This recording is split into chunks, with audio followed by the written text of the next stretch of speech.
La época moderna, que comenzó con el Renacimiento, representó un cuestionamiento a los valores de la época medieval, y esto incluye los ámbitos de la política y las formas de organización del gobierno. Podemos identificar varias etapas dentro del periodo moderno. Este se inaugura con la filosofía del Renacimiento en los siglos XV y XVI, y donde podemos encontrar autores como Maquiavelo, Tomás Moro y Erasmo de Róterdam. Después encontramos la filosofía moderna temprana en el siglo XVII, donde aparecen autores como Hobbes, Spinoza y Locke. Y finalmente, la filosofía moderna, en su aspecto político, culmina con la Ilustración en el llamado siglo de las luces, el siglo XVIII, donde encontramos a los pensadores revolucionarios como Montesquieu, Diderot, Voltaire o Rousseau. Un primer representante de estas teorías políticas fue Nicolás Maquiavelo, para muchos el padre de la filosofía política moderna. La preocupación principal de Maquiavelo es mostrar cómo los príncipes pueden mantener el poder. Los gobernantes deben ser astutos, sagaces, intrépidos, y también deben estar dispuestos a mentir o romper las reglas con tal de mantener el poder. De ahí la célebre frase "el fin justifica los medios", que si bien Maquiavelo nunca escribió, se le suele atribuir y que puede considerarse como un resumen de su pensamiento. Todo esto debe de realizarse con un fin mayor, el de preservar el orden social y controlar a la población. De ahí que Maquiavelo también dijera que era mejor ser temido que ser amado como gobernante. En su célebre obra El Príncipe, Maquiavelo muestra cómo funciona la política no desde los antiguos valores, quizás demasiado idealistas, basados en principios de una justicia abstracta, sino más bien cómo de hecho funciona el gobierno y la política, mostrando que quienes conservan el poder utilizan herramientas muy mundanas y muy pragmáticas, pero así es como de hecho funciona.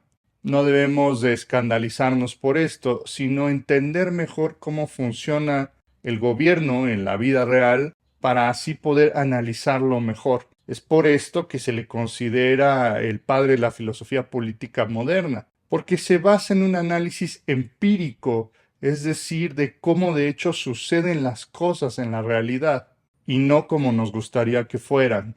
Maquiavelo nos presenta la política como de hecho funciona, sin máscaras y sin adornamientos. A esto se le ha llamado también la realpolitik, la política real, como de hecho sucede en la realidad y no como solamente está plasmada en las leyes o en los tratados filosóficos. Para el filósofo ilustrado Juan Jacobo Rousseau, el verdadero texto filosófico de Maquiavelo, o el que al menos representa mejor su pensamiento, es el de los discursos sobre la primera década de Tito Livio, donde Maquiavelo presenta un encomio de la libertad y de la República Romana. Para Rousseau, Maquiavelo era un hombre bueno y un buen ciudadano, que velaba por la libertad en medio de la opresión de su país, y el príncipe no representa los verdaderos sentimientos de Maquiavelo, que deberíamos de encontrar, en opinión de Rousseau, en los discursos sobre la primera década de Tito Livio. Además de Maquiavelo, hubo dos destacados humanistas del Renacimiento que tuvieron una notable influencia en la diplomacia y la filosofía política. Nos estamos refiriendo a Tomás Moro y a Erasmo de Róterdam.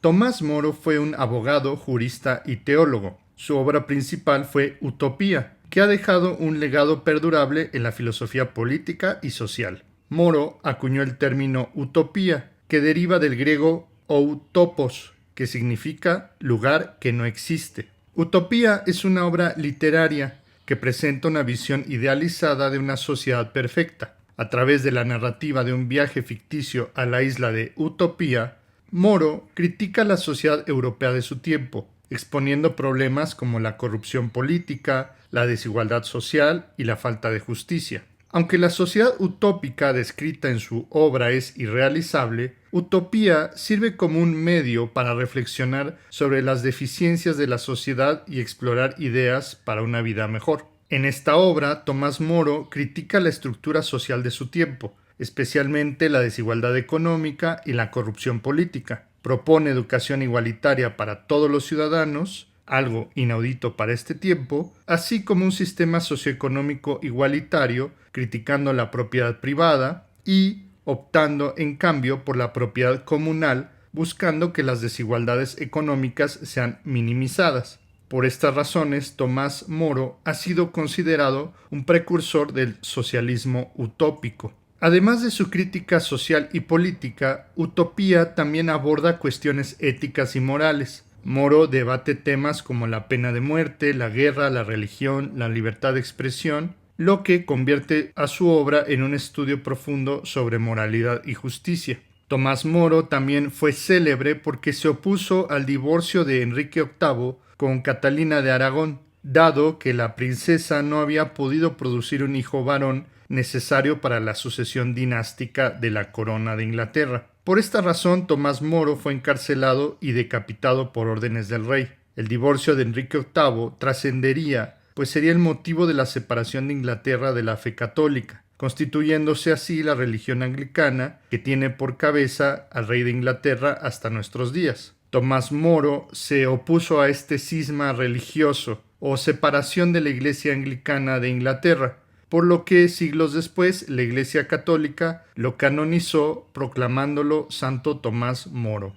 Erasmo de Róterdam fue otro destacado humanista, teólogo y filósofo del Renacimiento, cuya obra influyó significativamente en la filosofía política. Su obra más famosa fue El elogio de la locura, una sátira brillante que critica tanto a la sociedad secular como a la Iglesia de su época. Erasmo utiliza la figura alegórica de la locura para señalar los absurdos y contradicciones de la vida cotidiana, así como las prácticas y creencias religiosas que consideraba corruptas. Erasmo emplea un estilo satírico e irónico para exponer las debilidades humanas y las fallas institucionales. Su crítica no se limita a un aspecto particular de la sociedad, sino que abarca desde la política hasta la religión, pasando por la cultura en general. A través de su obra, Erasmo aboga por la libertad de pensamiento y la crítica racional, desafía las autoridades establecidas, tanto políticas como religiosas, y promueve una actitud de escepticismo constructivo que invita a cuestionar las normas sociales y morales. Aunque Erasmo, ordenado sacerdote católico, mantuvo una postura moderada durante la Reforma protestante, su crítica a la Iglesia católica y su énfasis en la Reforma influyeron en muchos pensadores, incluido Martín Lutero.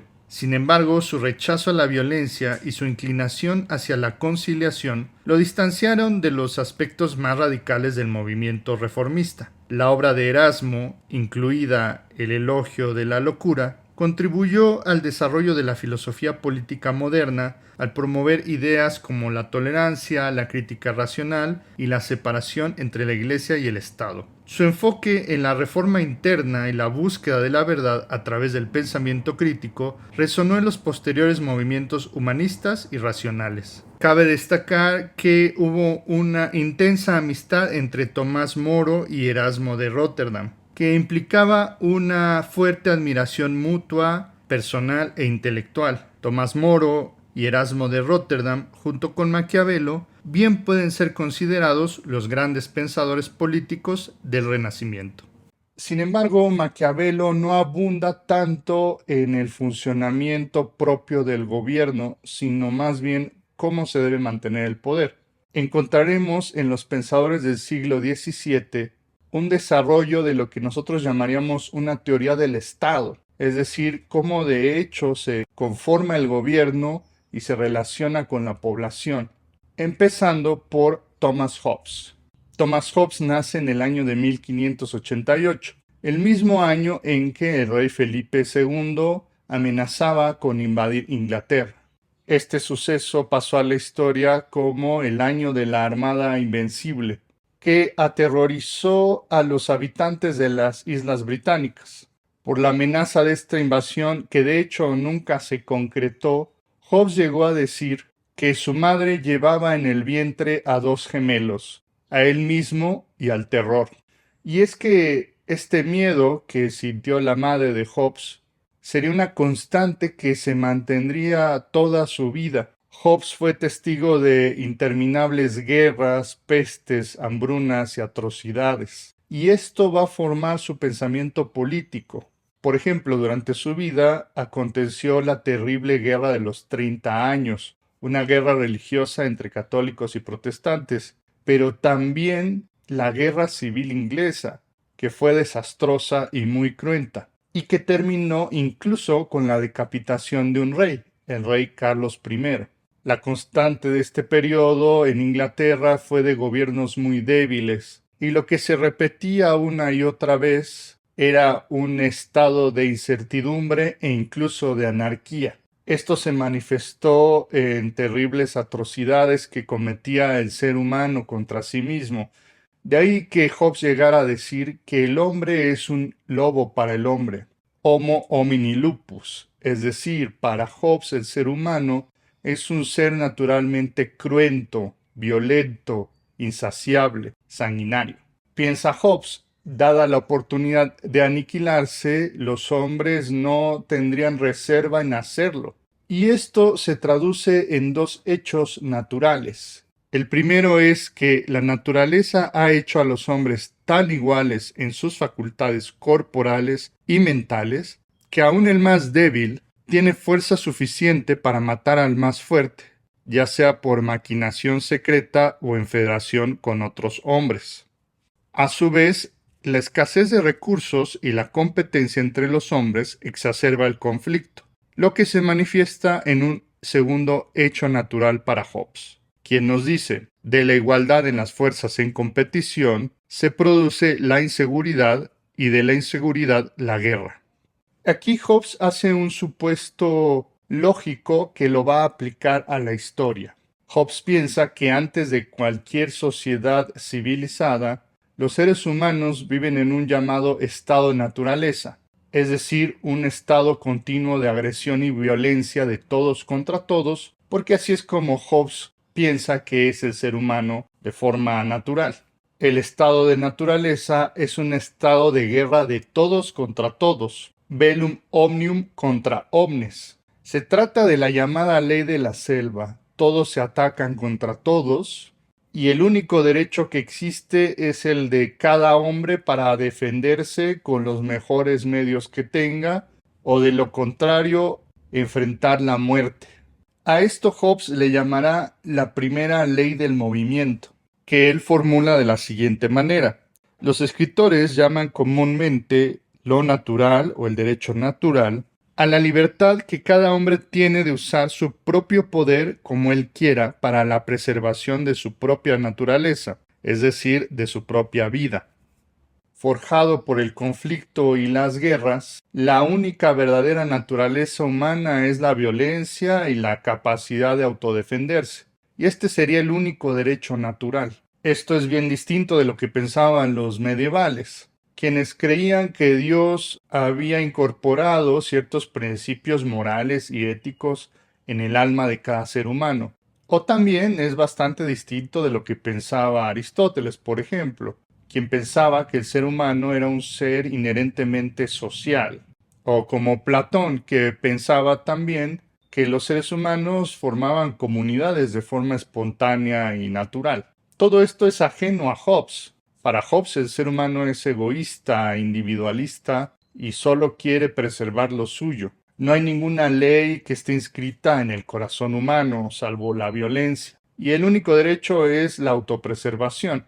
Hobbes considera más bien que lo que nosotros llamamos leyes, sociedades, estados, es algo posterior que nosotros conformamos como individuos, pero que no está programado desde el comienzo en nuestra forma de ser como seres humanos. Para Hobbes, Dios no incorporó ninguna de estas leyes en el alma del ser humano, por lo que el derecho natural no tendrá ninguna inspiración divina ni tendrá un origen sobrenatural, como tampoco lo va a tener la conformación del gobierno y del Estado. Recordemos que por siglos la autoridad de los reyes y de los gobernantes había sido justificada en la doctrina del derecho divino. Esta doctrina decía que los reyes tenían autoridad para gobernar por el hecho de que Dios mismo los había elegido. Hobbes va a rechazar esta posición. No hay nada que nos diga que la autoridad de los reyes provenga de la voluntad de Dios. Pero entonces, ¿de dónde proviene la autoridad de los gobernantes y cómo se conforman las leyes? Para Hobbes, las sociedades, las leyes y la autoridad de un gobernante provienen de la celebración de un contrato social. Esto es, los distintos individuos se reúnen para comprometerse a no violentar a los demás y elegir a un gobernante que mantenga esta paz y este orden social. Se trata de un pensamiento burgués y laico que entiende la sociedad civil a partir de los pactos que conforman los individuos y no de un supuesto derecho divino que está impuesto desde fuera, desde Dios o desde las estructuras religiosas. El gobierno y la sociedad no tienen nada de sobrenatural. Por el contrario, es producto de los pactos y los acuerdos que realizan los hombres. La idea fundamental del pacto es muy simple. Se renuncia a ciertos derechos, particularmente el derecho a la defensa propia, es decir, ejercer la violencia y hacer justicia por mi propia mano, delegando esto a que lo haga el gobierno, y a cambio de eso, yo y el resto de los individuos obtenemos seguridad. Esto garantiza que ninguno de nosotros nos vamos a atacar, y si tenemos algún problema o algún conflicto, tendremos que ir con la autoridad para que ésta tome la decisión de quién está en lo correcto y cómo impartir justicia. Esta será la segunda ley del movimiento de Hobbes, que dice así: que un hombre esté dispuesto, cuando otros también lo están como él, a renunciar a su derecho, a toda cosa en pro de la paz y en defensa propia, y se contente con tanta libertad contra otros hombres como consentiría a otros hombres contra él mismo. De esta manera, al renunciar al derecho de atacar a los hombres para autopreservarse, cada individuo gana seguridad de su vida y de sus propiedades. Como Hobbes considera que no hay nada natural en este contrato social, la fuerza del derecho y del Estado debe imponerse, casi sin ningún cuestionamiento. Para Hobbes, la función del Estado entonces es muy clara. Es simplemente la preservación de la paz social y evitar la guerra y el conflicto a toda costa. Sigue la línea política de Maquiavelo en el sentido de que es una comprensión cruda pero realista de cómo funciona la sociedad.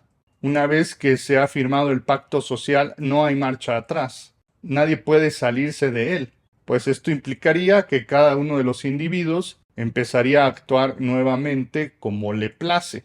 Es por eso que los individuos deben de obedecer las órdenes del Estado sin ninguna queja. Su carácter es absoluto. De ahí el nombre de la más célebre obra de Hobbes, el Leviatán, una figura mitológica, una especie de monstruo conformado de todas las identidades e individualidades de las distintas personas.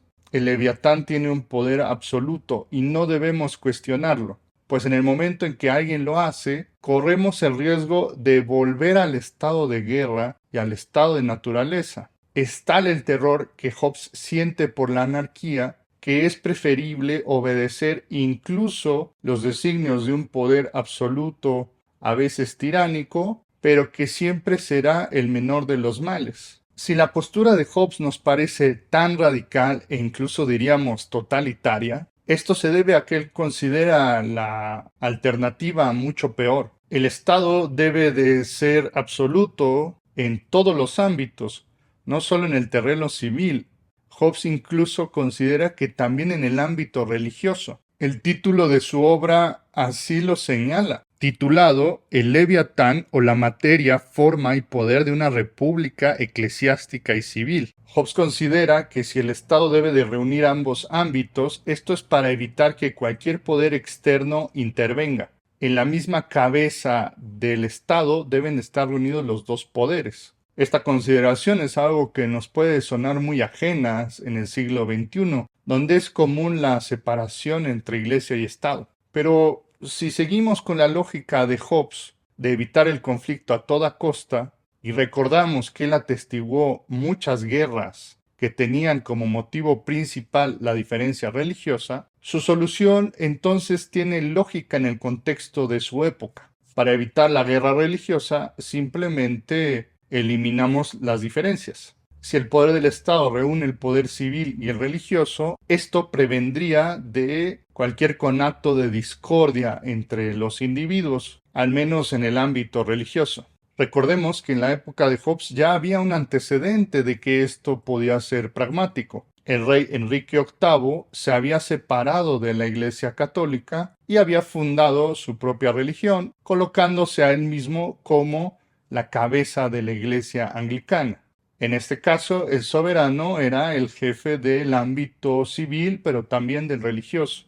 Y de ser correctamente implementado, este poder absoluto del monarca tendría que eliminar las diferencias de opiniones, al menos en el aspecto religioso, y sería una preocupación menos para el Estado, pues no tendría por qué haber conflicto religioso si solamente hay una religión. Es importante decir que a Hobbes no le interesaba instaurar una teocracia o un gobierno religioso o algo así. Ni siquiera es que le interese la religión como un tema de fe, sino que su preocupación es la religión como un tema de organización social. El Estado debe estar por encima de todo, incluso sobre la religión, y por eso es lógico que el soberano se erija a él mismo como cabeza de la Iglesia, describiendo en este punto algo que de hecho ya sucedía en Inglaterra en ese tiempo e incluso hasta nuestros días. Sin embargo, a pesar de todo el poder que se le concede al monarca, Hobbes considera que el monarca nunca debe de cumplir sus propios intereses, sino cumplir la función del Estado, la preservación de la paz social. Igualmente, Hobbes preferiría una monarquía sobre cualquier otra forma de gobierno, pues es la que mejor previene el disenso entre los individuos y es la forma de gobierno donde el poder se concentra en una sola persona. Si bien la posición de Hobbes resulta un gran salto de lo que se había planteado en términos políticos hasta el momento, ya que se concede que la autoridad del monarca proviene del pacto social entre los individuos y que su función no es sobrenatural, moral o metafísica, sino simplemente una preservación realista del orden social, hay algunos aspectos donde la filosofía de Hobbes resulta cuestionable. Por ejemplo, ¿qué pasa cuando el monarca no cumple su función? ¿Qué sucede cuando toma decisiones injustas o no está velando por la paz social? Hobbes no puede anticipar ningún mecanismo que pueda lidiar con este problema. Hobbes tiene tanto miedo y terror por la anarquía que incluso considera que es mejor tener un gobierno fallido, injusto, despótico quizás, a la alternativa de una falta total de orden y de gobierno.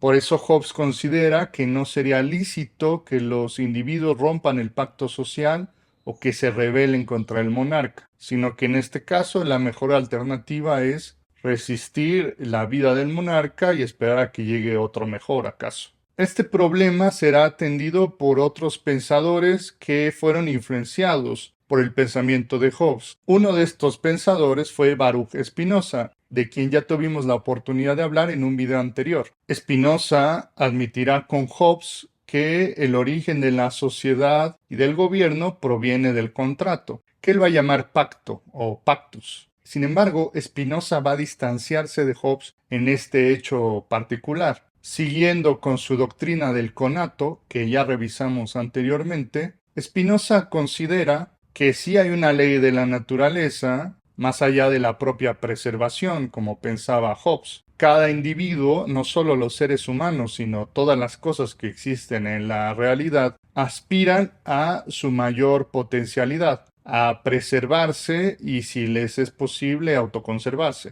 Esto es lo que Spinoza llamaba el conatus o conato. Si entendemos el conato como la ley fundamental de la naturaleza, entonces cada individuo está obligado a autopreservarse e incluso de llevar a su propia existencia a la máxima realización, la máxima alegría, la máxima potencialidad. Si se erigiera un gobierno o una ley injusta, nadie estaría en la obligación de seguirla, porque ésta atentaría contra el principio más fundamental, no solo del hombre, sino de la existencia. Es decir, la ley del conato es superior a cualquier ley social. Esto nos dice Spinoza en su obra política más conocida, el Tratado Teológico Político. Un pacto solo puede tener fuerza en virtud de su utilidad. Si se elimina esta, se acaba también con él el pacto, que quedará invalidado. Observamos aquí una clara diferencia entre Spinoza y Hobbes. Para Hobbes, el único valor, el único principio fundamental del Estado es la preservación del orden y evitar a toda costa el estado de naturaleza y de guerra. Spinoza admite que esto es importante. Efectivamente, si esto no está considerado, ninguna persona podría realizarse en sus potencialidades.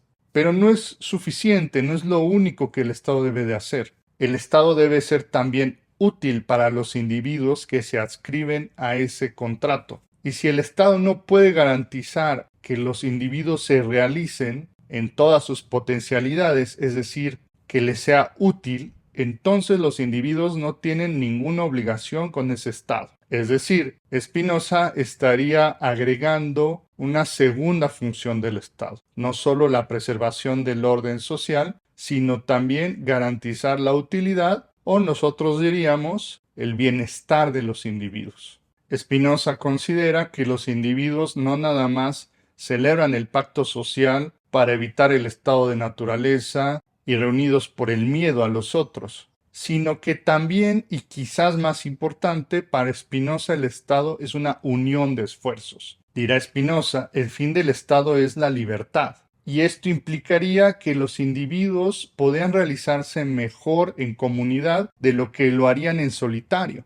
Es decir, Spinoza no considera que el Estado sea solamente huir del estado de guerra y la renuncia de los derechos particulares de defensa, sino que también es la reunión de muchos individuales que juntos pueden hacer algo mejor por toda la comunidad. En este sentido, entenderíamos por qué Spinoza sería más partidario del modelo democrático o republicano respecto a Hobbes. En la democracia se estaría incluyendo la voluntad y las opiniones del mayor número de individuos posibles en las decisiones de los ciudadanos. Si más personas participan de estas decisiones, entonces podríamos suponer que se estarían considerando los intereses del mayor número de individuos que estarían velando por su propia potencialidad, por su propio conato, si lo queremos decir así.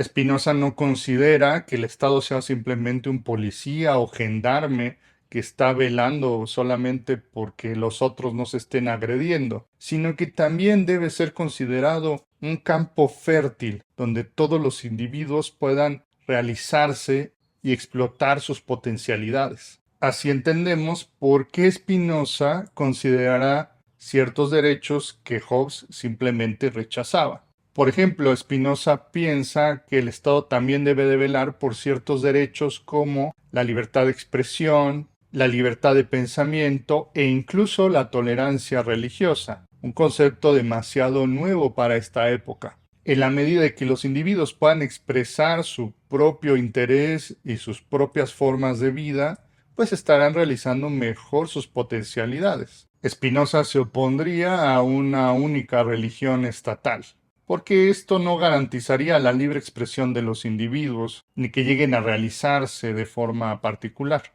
Por el contrario, Hobbes estaría inclinado a eliminar cualquier posibilidad de disenso entre los individuos, y por eso no le otorga demasiada importancia a la tolerancia religiosa o a la libertad de expresión, pues todos estos derechos no son sino que ocasiones para que advenga el disenso y el conflicto. Nuevamente, aquí es importante considerar el contexto histórico de nuestros autores. Si Hobbes vivió en un periodo de terror y anarquía en Inglaterra y de terribles atrocidades, el caso de Spinoza fue muy distinto. Si bien vivieron por los mismos años, Spinoza vivía en los Países Bajos en el llamado siglo de oro neerlandés. Por ese tiempo, los Países Bajos vivían en su momento de mayor esplendor en lo relativo al comercio, las artes, la ciencia y, gracias a Spinoza, también en la filosofía. Además de ello, la República de los Países Bajos estaba constituida como una democracia,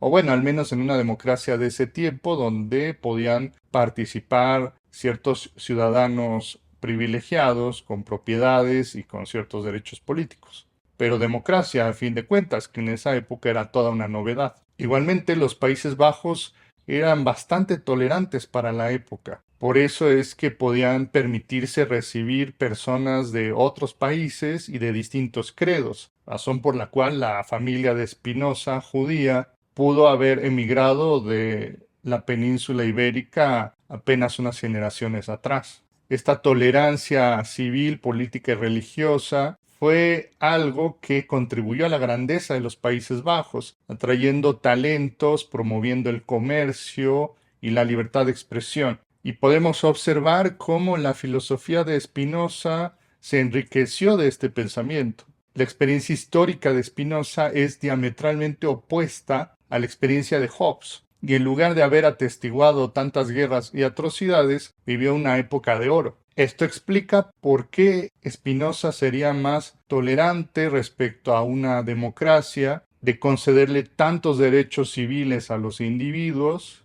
y pronunciar que el objetivo del Estado no nada más es evitar la guerra, sino promover el bienestar de los individuos. Un tercer autor que fue notablemente influenciado por Hobbes y muy posiblemente también por Spinoza fue John Locke, considerado el padre del liberalismo y el padre del empirismo. Locke fue inglés como Hobbes, pero vivió exiliado en Ámsterdam durante algunos años, donde es muy posible que, si bien no conoció a Spinoza, es casi seguro que conoció su obra, ya que era un autor muy comentado y muy leído. La obra principal de John Locke respecto a la política son los dos tratados sobre el gobierno civil. Y no sería incorrecto entender la filosofía política de Locke como una continuación de lo que habían hecho los dos pensadores anteriores. En estos dos tratados sobre el gobierno civil se tratan temáticas similares. Por ejemplo, en el primer tratado, Locke elabora con detalle una crítica a la doctrina del derecho divino, que ya encontrábamos de alguna manera en los pensadores anteriores. Sin embargo, Locke realiza una crítica muy particular respecto de uno de sus más grandes defensores, el jurista inglés Robert Filmer. Robert Filmer justificaba que el derecho divino procedía de Dios y era legado a los reyes, y esto incluso podía encontrarse en las Sagradas Escrituras, concediéndole a Adán, el primer hombre, la primera potestad. Sin embargo, Locke considera que no hay evidencia ni teológica ni histórica de que esto haya sucedido y de que la autoridad de los reyes proveniera de un supuesto linaje desde el primer hombre, ni que haya forma de rastrearlo ni de justificarlo. Como lo había hecho Hobbes y también Spinoza, Locke considera que el origen del gobierno no tiene un aspecto sobrenatural. También entiende que el gobierno es una construcción humana donde los individuos se ponen de acuerdo para conformar un gobierno. Así lo desarrolla Locke en su segundo tratado sobre el gobierno civil. A diferencia de Hobbes, Locke no considera que el estado de naturaleza sea tan salvaje y violento. No obstante, tampoco es un estado agradable, ideal o deseable. Locke concede con Hobbes que hay ciertos derechos naturales que posee cada individuo antes del pacto social, siendo estos derechos el derecho a la vida y a la salud por un lado, el derecho a la libertad, cosas que ya había admitido Hobbes, pero incluye un tercero, el derecho a la propiedad privada. Considera que los seres humanos pueden adquirir propiedad en el momento en que empiezan a trabajar la tierra. El trabajo va a transformar lo que era una propiedad común, natural, a una propiedad privada en el momento en que se le trabaja. Locke considera que cada individuo puede hacerse de tanta propiedad privada como pueda trabajarla. Este derecho a la propiedad privada se trata de una novedad, que si bien en este momento suena muy razonable, Veremos en el futuro que también es problemático. Volviendo a nuestro tema, podemos decir que en Locke sucede algo similar a Hobbes. Locke también considera que los individuos celebran un contrato social delegando su derecho a la propia y legítima defensa con tal de obtener seguridad y paz social, y que serán las acciones del gobierno las que estén destinadas tanto a legislar como a ejecutar todas las acciones que conduzcan a la paz social. Estas labores del gobierno se pueden dividir en distintos poderes, cada uno encargado a realizar cada uno de estos aspectos. Locke es un innovador que por primera vez va a proponer esta división de poderes, que él considera tres. Un poder legislativo que se reúne en una asamblea y es encargado de promulgar las leyes, un poder ejecutivo que se encarga de llevar a cabo y velar el cumplimiento de la ley, y un poder federativo encargado de representar al Estado entre otras comunidades. Esta es una labor similar a lo que hoy hacen las cancillerías o las secretarías o ministerios de asuntos exteriores. Es de notar que esta división de poderes era muy influyente, aunque en la Ilustración el barón de Montesquieu optará por un poder distinto al federativo como parte de su división, colocando el poder judicial, encargado de interpretar y dar sentencias sobre las leyes, a diferencia de Locke, que colocaba el poder federativo. Incluso Locke ya mismo admitía que el poder ejecutivo y el poder federativo debían estar sobre una misma persona, por lo cual su división de poderes era simplemente nominal en este aspecto. Lo que sí considera es la diferencia entre la asamblea, el poder legislativo y el poder ejecutivo. Es muy importante esta división de poderes en Locke, pues está marcando una distancia entre la legislación y la ejecución de las leyes. La importancia de la instauración de la ley es tener una garantía de que todos los individuos sean garantizados como iguales ante el Estado. Esto nos suena a nosotros trivial, es algo que se repite todo el tiempo, aunque no siempre se cumple. Pero en esta época recordemos que había varias clases sociales distintas. Por un lado estaba la nobleza y por otro lado estaban los súbditos, que tenían distintos derechos y obligaciones. Es indispensable para la realización del pacto social que haya un orden jurídico que garantice esta igualdad ante la ley. Para Locke, las leyes no deben variar, sino ser iguales para todos, deben estar dirigidas al bien del pueblo, no deben de imponerse impuestos, por ejemplo, y la creación de las leyes compete al poder legislativo y no puede transferirse. Igualmente, se deben garantizar los derechos naturales del hombre a través de las leyes, que ya hemos mencionado, el derecho a la vida, a la salud, la libertad y a la propiedad privada. Estamos observando el nacimiento del modelo parlamentario. De esta manera, quien ejecuta las leyes no tiene la facultad de legislar sobre ellas. Esto previene de los abusos del poder y de que un ejecutivo se vuelva un particular más. Marcando esta distancia, cada una de las funciones están correctamente delimitadas y cada uno de los poderes no debe de invadir las facultades del otro. Así como sucedía en Spinoza, Locke considera también que si el Estado no llegara a garantizar estos derechos, el pueblo tendría la prerrogativa de alterar o suspender el gobierno. Locke considera que esto sería posible porque sería el gobierno quien no está realizando su papel dentro del contrato social. Sería el gobierno quien estaría aboliendo el contrato social y por eso le sería lícito al pueblo rebelarse, alterar o suspender dicho gobierno. Además de sus dos tratados sobre el gobierno civil, también las cartas sobre la tolerancia de John Locke fueron unas obras sumamente influyentes, no solo en el ámbito de la filosofía política, sino diríamos incluso en la historia universal.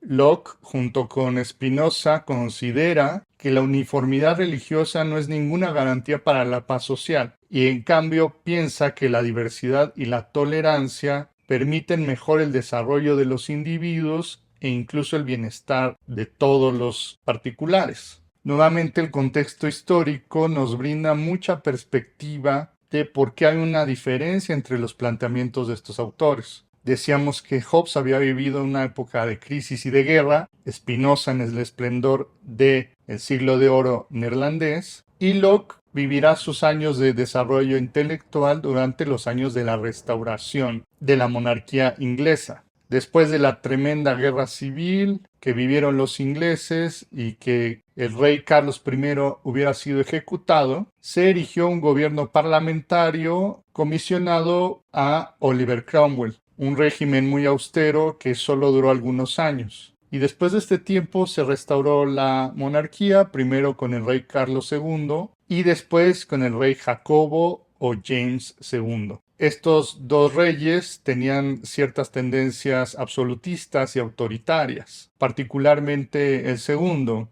Jacobo o James, que fue un monarca que no tenía demasiado respeto por el parlamento ni por la tradición del país. Después de años y años de conflicto y de guerra respecto al tema religioso y que a los ingleses les había costado mucha sangre obtener nuevamente cierta paz social, Jacobo decide retornar al catolicismo, algo que molestó muchísimo en un país principalmente protestante. Decidió ignorar al parlamento, volver a instaurar un ejército en tiempos de paz y no consultarlo respecto a las finanzas y el tema de impuestos. Todas estas situaciones generaron un gran descontento social. Locke era un parlamentario y por eso tuvo que refugiarse en Ámsterdam durante algunos años. Sin embargo, el gobierno de Jacobo II fue corto. Fue tal el descontento que sus opositores invitaron a su hija, María, protestante, que estaba casada con un noble holandés, Guillermo de Orange, para que tomaran el poder y restauraran tanto el gobierno parlamentario como la fe protestante. Sin demasiado derramamiento de sangre, los nuevos monarcas tomaron el poder en la llamada Revolución Gloriosa, precisamente porque fue mayoritariamente pacífica. Jacobo II fue desterrado y los nuevos reyes fueron proclamados. Sin embargo, aquí hay una gran diferencia respecto a todos los reyes anteriores, no solo de Inglaterra, sino del mundo. Una de las condiciones que debían seguir los reyes para ser coronados era la proclamación de un documento, el llamado Bill of Rights o Declaración de Derechos de 1688. En este documento los soberanos se comprometían a seguir las imposiciones que había dispuesto el Parlamento, constituyendo ahora sí una verdadera monarquía constitucional, modelo que se sigue llevando en el Reino Unido y que es el modelo de decenas de países alrededor del mundo.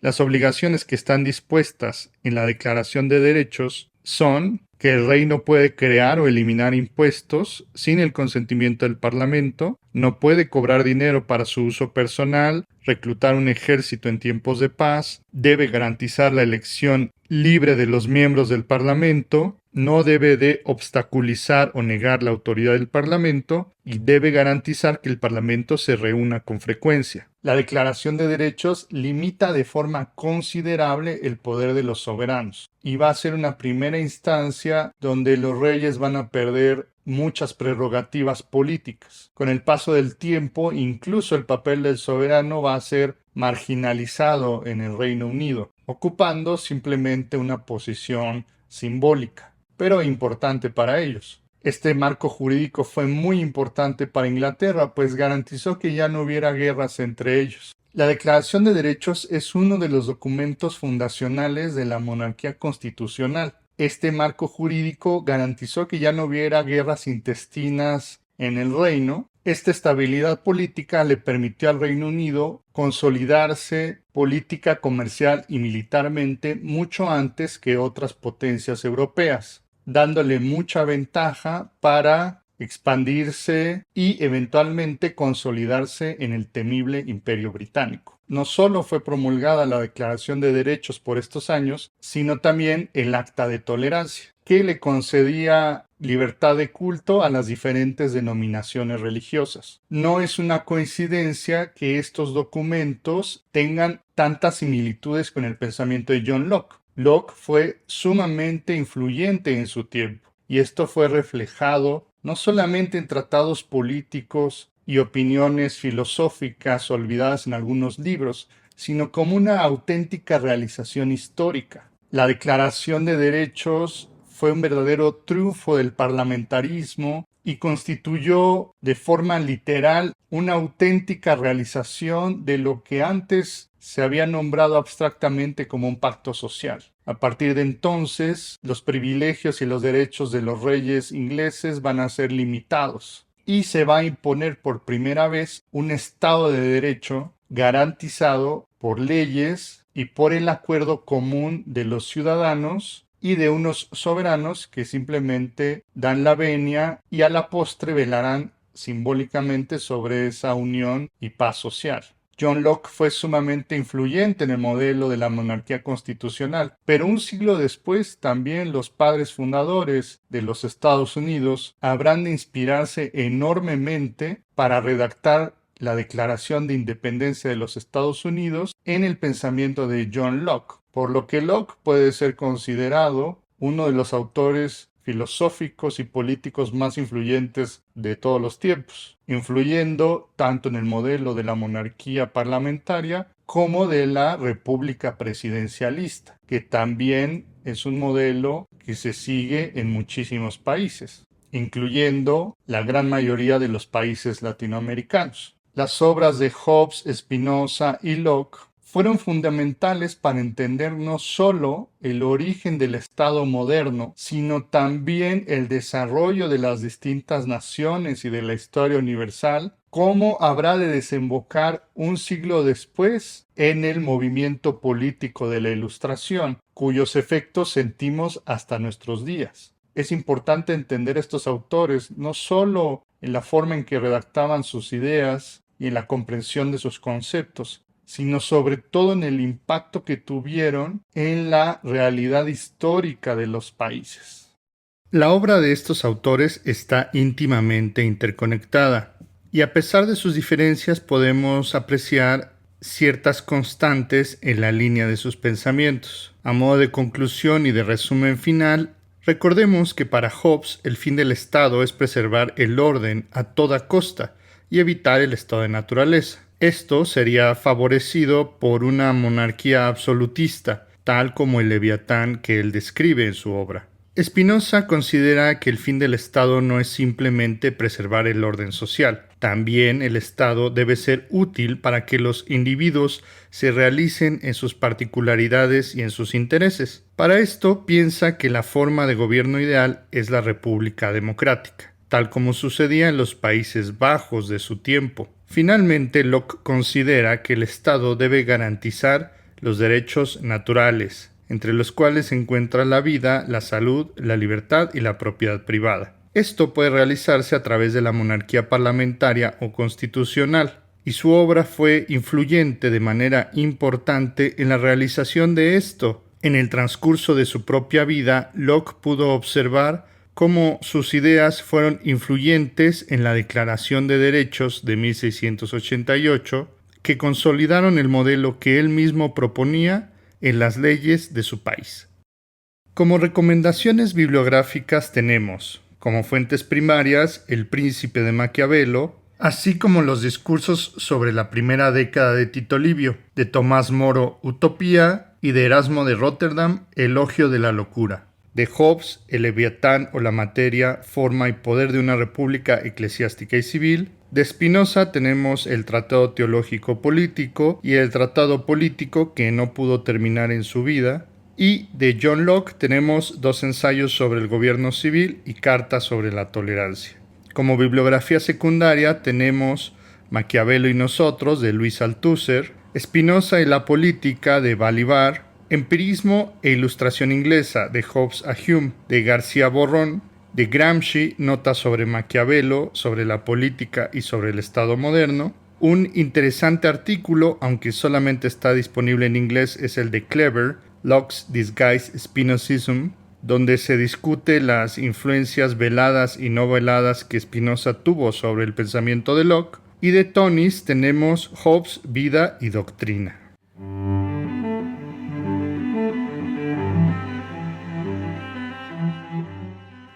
La reflexión sobre la política y las formas de gobierno que habían comenzado con Maquiavelo, Hobbes, Spinoza y Locke, van a continuar y van a consolidarse en el movimiento cultural e intelectual europeo conocido como la Ilustración.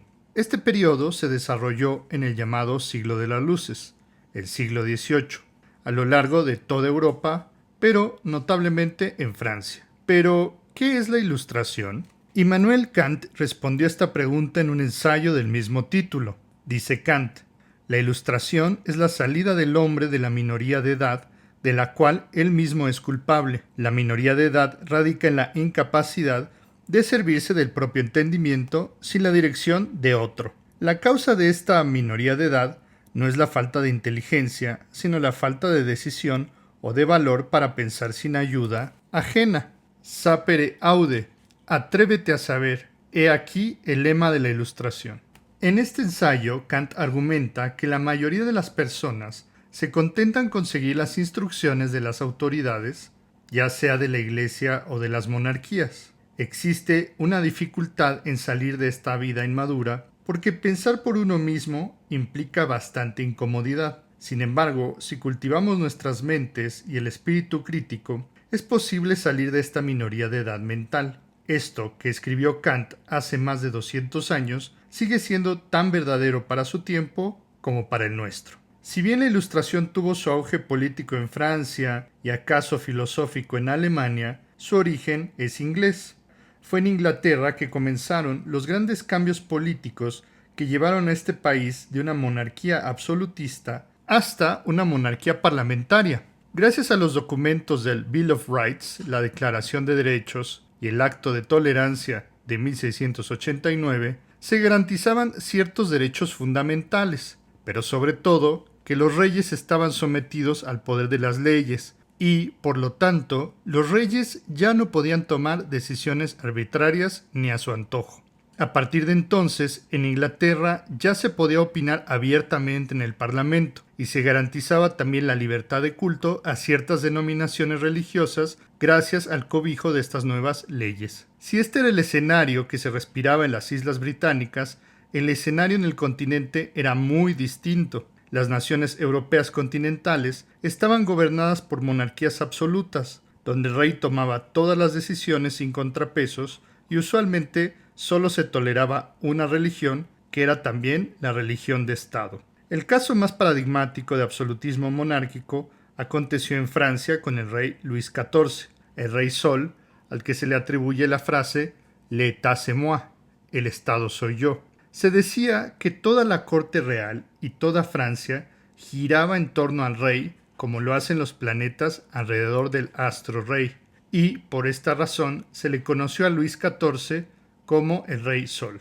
Con un poder absoluto, levantaba impuestos, declaraba la guerra y construyó uno de los palacios más exuberantes de toda Europa, Versalles. De igual modo, en Francia solamente se toleraba una sola religión, el catolicismo, por lo que la diferencia entre esta nación y su contraparte al otro lado del Canal de la Mancha era bastante notable.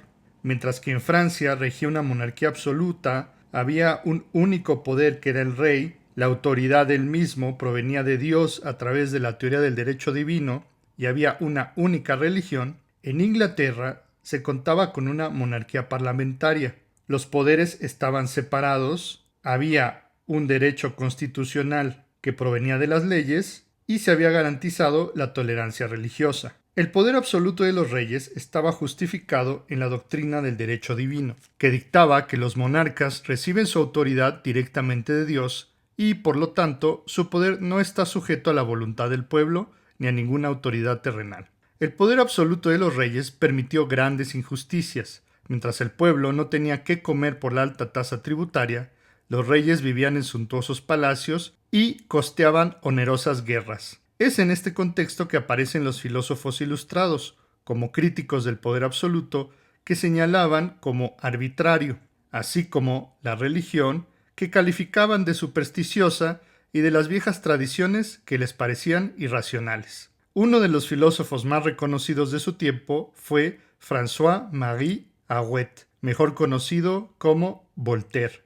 Hijo de un notario, su padre quiso que se dedicara al derecho, pero él se inclinó por las letras. En su juventud, Voltaire fue más un poeta y dramaturgo que filósofo. Por estos años se dedicó a la literatura y su aspiración consistía en convertirse en un aclamado libretista de teatro. Sin embargo, una disputa con un noble habría de cambiar su destino y el de toda Francia. El conde de Chabot quiso humillar al poeta insinuando que ni siquiera tenía un nombre.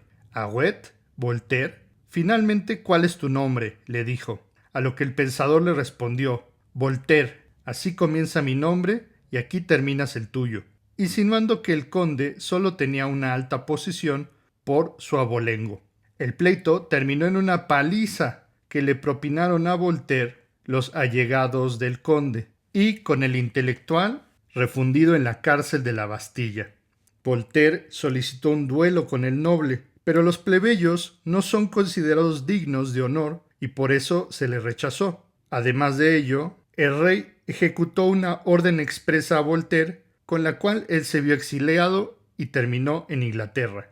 En su exilio, Voltaire trató con los hombres de letras ingleses y conocerá allí la ciencia de Newton, así como la filosofía de los empiristas. Voltaire se impresiona con las instituciones inglesas, especialmente con su forma de gobierno parlamentaria, su casa de bolsa, su mercantilismo y con la tolerancia religiosa, diciendo al respecto: en un país donde hay una sola religión no se puede vivir, en donde hay dos hay una guerra civil, pero en Inglaterra, donde hay 30, existe la paz. Es importante mencionar que los católicos fueron en un principio excluidos de la tolerancia religiosa que se ejercía en Inglaterra. Esto principalmente porque se consideraba que el catolicismo era una influencia externa en asuntos políticos. Sin embargo, con el tiempo los católicos también fueron admitidos dentro de la tolerancia en el Reino Unido. Lo importante a destacar aquí es que en Inglaterra se dio un primer paso muy importante y sobre todo influyente para la legislación de la tolerancia religiosa, que después sería exportada gracias a pensadores como Voltaire a otras regiones de Europa y después del mundo.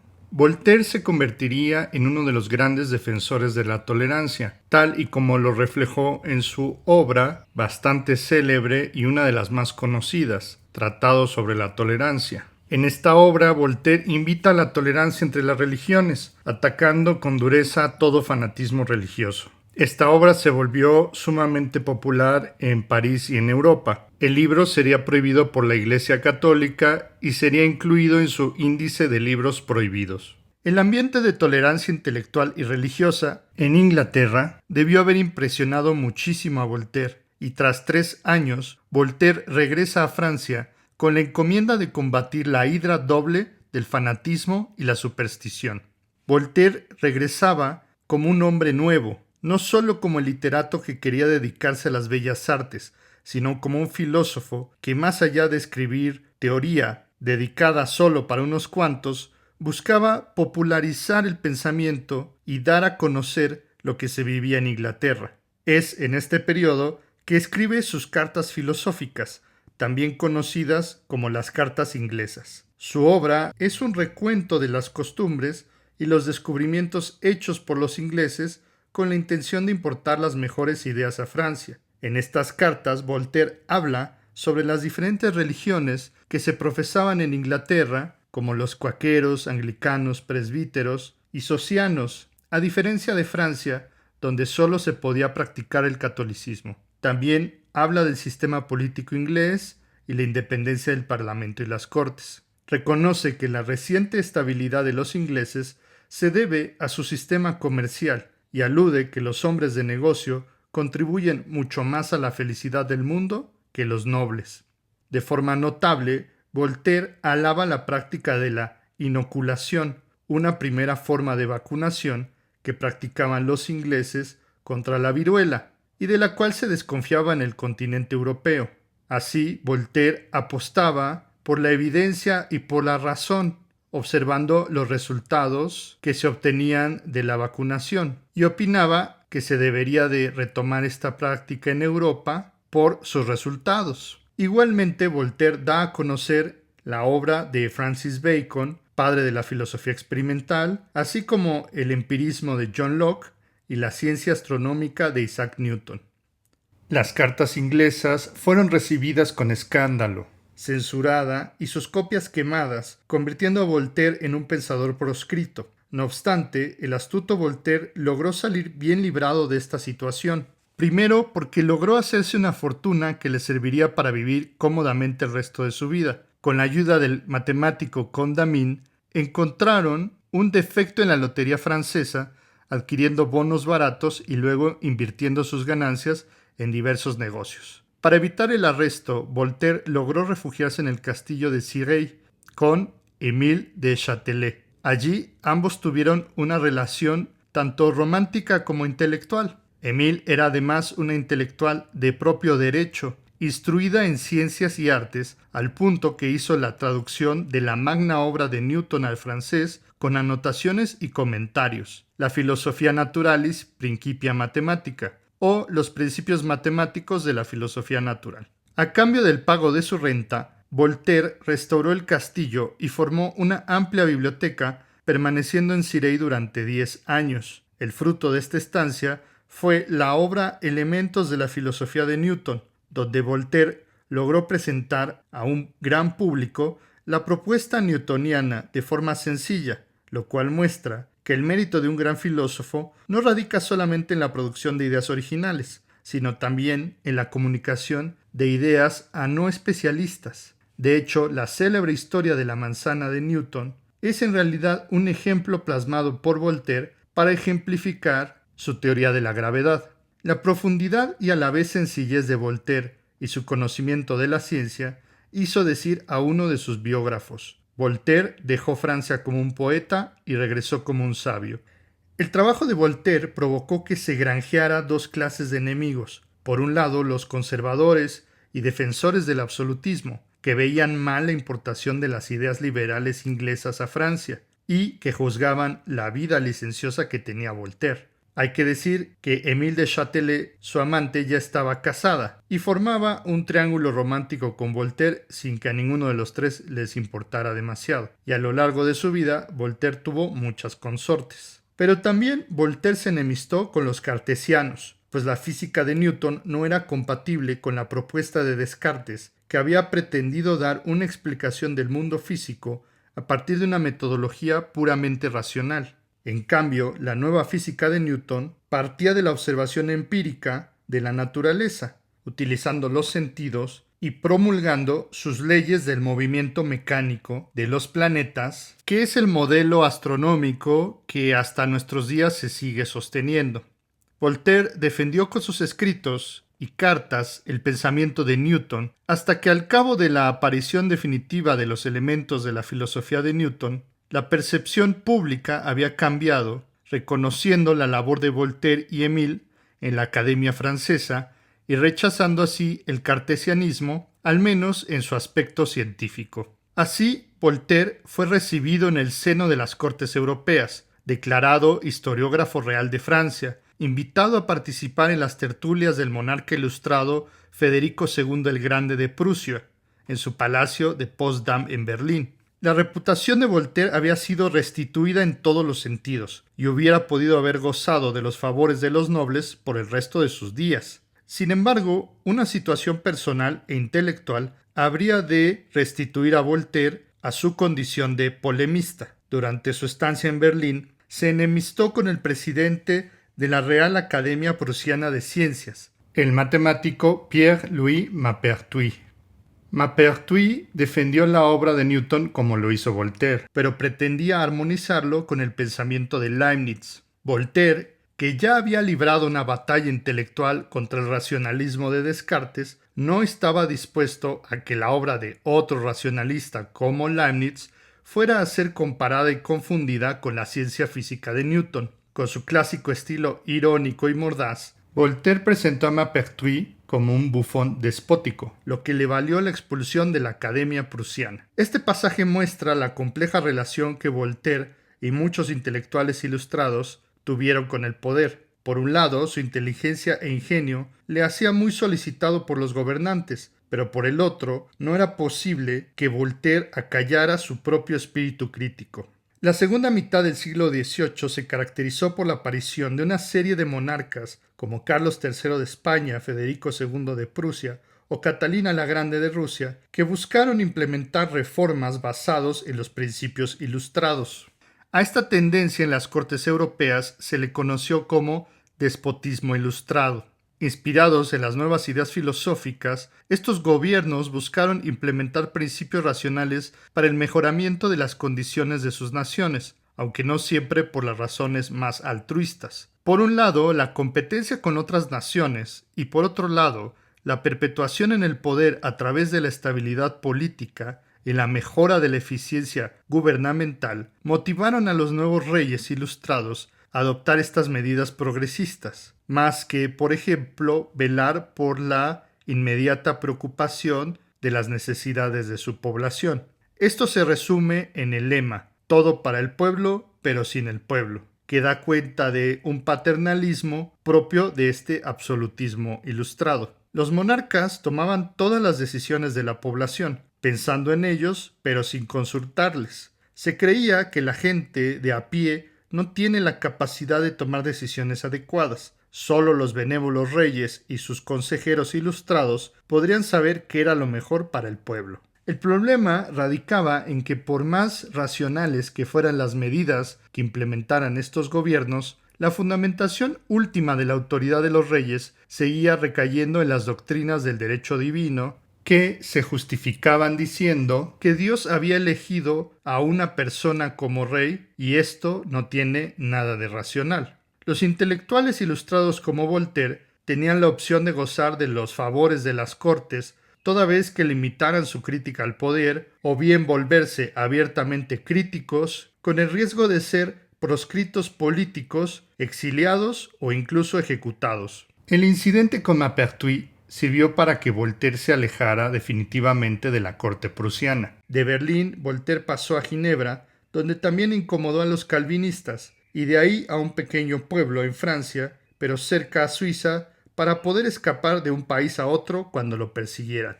En Ferney, Voltaire instalaría su residencia oficial durante 18 años y hasta sus últimos días. Desde este lugar, ya liberado de la influencia de las cortes europeas, lanzaría sus ataques más radicales contra el establecimiento eclesiástico y aristócrata monárquico.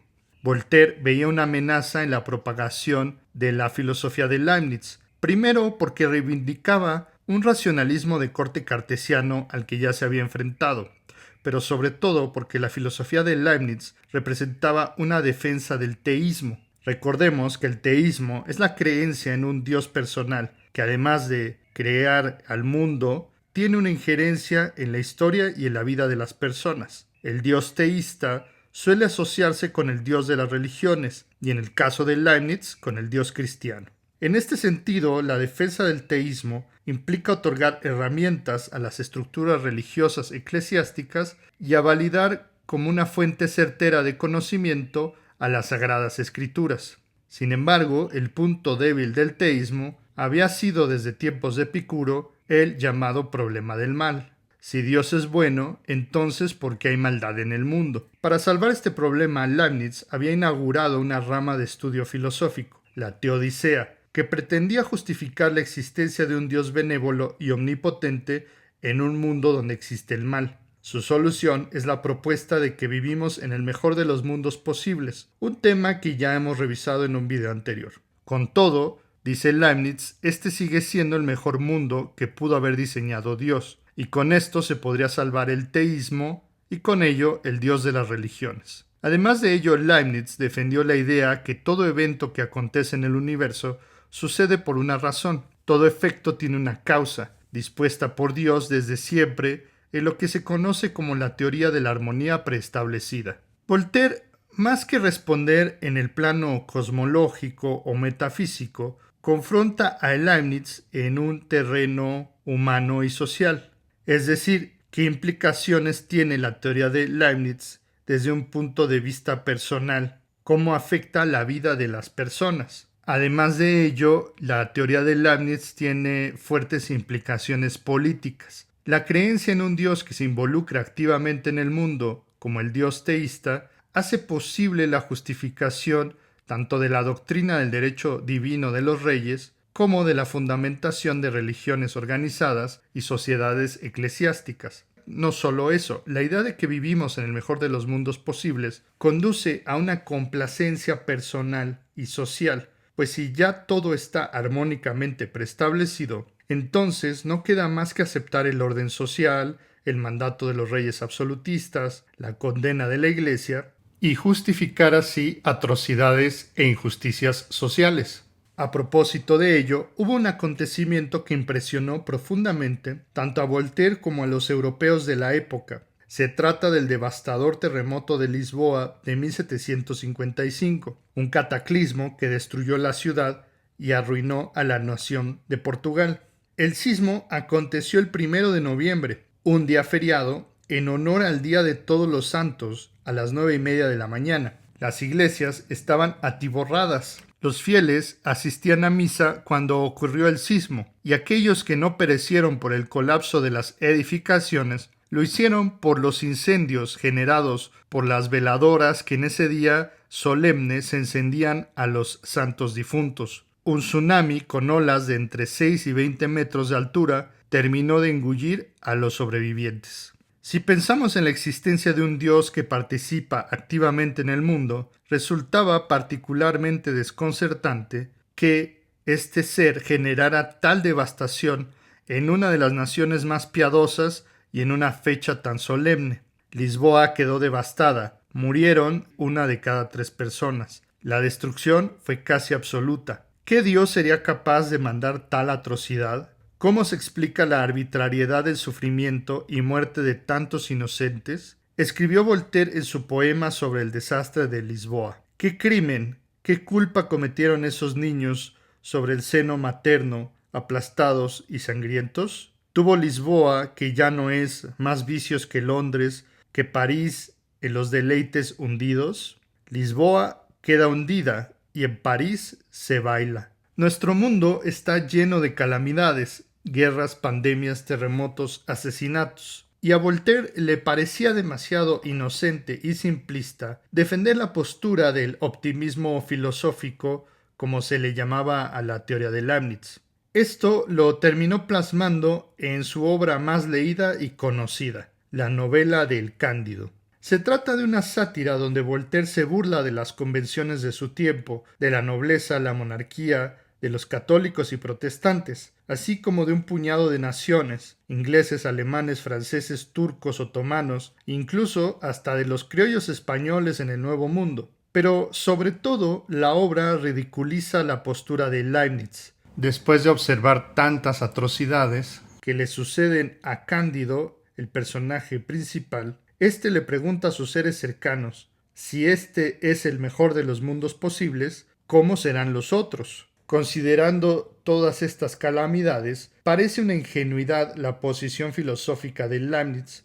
Así, Voltaire pone en ridículo el optimismo filosófico de Leibniz, su defensa de las causas finales y su principio de razón suficiente. La efectividad del ataque de Voltaire radica en que su crítica al mejor de los mundos posibles parte desde un punto de vista social y humano, y no desde uno metafísico o especulativo, porque, entre otras cosas, la frase «este es el mejor de los mundos posibles» no está sujeta a ninguna comprobación empírica, no se puede poner a prueba, y no se puede decir, por tanto, que sea verdadera o falsa. Esto es algo que llamó el filósofo del siglo XX Karl Popper una proposición infalsable, es decir, algo que no está sujeto a ser verificado y por tanto no es digno de consideración filosófica o científica. Es tan incomprobable decir que este es el mejor de los mundos posibles como su opuesto, decir que este es el peor de los mundos posibles, pues no tenemos manera de verificar una cosa o la otra. La crítica de Voltaire presenta como absurdo el planteamiento de Leibniz, que en última instancia buscaba defender la existencia de un Dios benévolo y omnipotente que se preocupa y actúa activamente en el mundo, es decir, una defensa al teísmo. El ataque de Voltaire al teísmo también se refleja en su arremetida contra las instituciones eclesiásticas. Aplastar a los infames, écraser l'infâme, era el lema de Voltaire en contra de la casta de los nobles y de los sacerdotes. Sin embargo, este ataque a la religión no significaba que Voltaire fuera ateo. Suya es la frase: si Dios no existiera, sería necesario inventarlo. Y es que la existencia de un ser superior ayuda a explicar con facilidad algunos problemas filosóficos, como el origen del mundo y el fundamento de una moral. Pero, a diferencia del teísmo, Voltaire no piensa que esté justificada la revelación de las Sagradas Escrituras, ni tampoco su casta sacerdotal, sino que esto podía ser conocido a través de la razón. Es decir, Voltaire no era un teísta, sino un deísta, como un buen número de ilustrados. El deísmo es la creencia en la existencia de un ser supremo, pero que no interviene en los asuntos del mundo. Dios no tiene injerencia en los problemas humanos y por tanto es responsabilidad única de los hombres el hacer de este mundo un mundo mejor. Ninguna religión revelada debe imponer su visión. Voltaire fue un reconocido defensor de la tolerancia religiosa. Basado en el ejemplo de los ingleses, Voltaire consideraba que solamente a través de la tolerancia se podía garantizar la libertad de pensamiento, pero también la paz social. Voltaire fue una figura central en el siglo XVIII, al punto que algunas personas todavía se refieren a esta época como el siglo de Voltaire. Su influencia en la difusión de las ideas clave de la Ilustración, como la libertad de expresión, la separación de la Iglesia y el Estado, y la creencia en el poder de la razón y la educación, contribuyó enormemente a la ciencia y a la filosofía, y su legado fue vital para el desarrollo de las revoluciones liberales que comenzarían con la Revolución Francesa. Es en este contexto en el que nace la Enciclopedia o Diccionario Racional de las Ciencias, Artes y Oficios. Bajo la dirección de Denis Diderot y Jean Le Rond d'Alembert, la enciclopedia fue un esfuerzo colaborativo sin precedentes que duró más de 20 años y en donde participaron las lumbreras más importantes de la época, como el propio Voltaire o Rousseau, colaborando en la edición y escritura de sus artículos. El objetivo de la enciclopedia era presentar todo el conocimiento humano, catalogado en 72,000 entradas, en docenas de volúmenes organizados de la A a la Z. Para su ordenación estructural, Diderot y d'Alembert se inspiraron en una temática empírica, según las facultades humanas: la memoria, que se ocupa de la historia; la razón, que incluye a la filosofía y a la ciencia; y la imaginación, que comprende a la poesía y a las artes. Esta estructura tripartita de las facultades fue inspirada a su vez por la obra del filósofo empirista Francis Bacon. La obra no solo buscaba recopilar el saber intelectual y filosófico más elevado, sino también las artes mecánicas, es decir, los oficios y trabajos manuales o artesanales que en otro tiempo no se consideraban con igual dignidad que los saberes intelectuales. Con esto, la enciclopedia aspiraba a divulgar conocimiento que estimulara la técnica y el saber hacer y que a la larga inspiraría nuevas innovaciones tecnológicas. Su estilo era racional y secular, presentando una visión ilustrada de temas religiosos como políticos, por lo que la enciclopedia fue prohibida y colocada en el índice de libros prohibidos de la Iglesia Católica. Sin embargo, esto no detuvo ni a los editores ni a sus suscriptores, que seguían procurándose nuevos tomos de forma clandestina. El trabajo fue un esfuerzo titánico que incluyó la obra de especialistas en todas las áreas del conocimiento. Su influencia fue importantísima para la eventual caída del régimen, así como para la difusión de ideas filosóficas, políticas, científicas, técnicas, y que además encapsuló el espíritu de su tiempo. Otro trabajo inmensamente influyente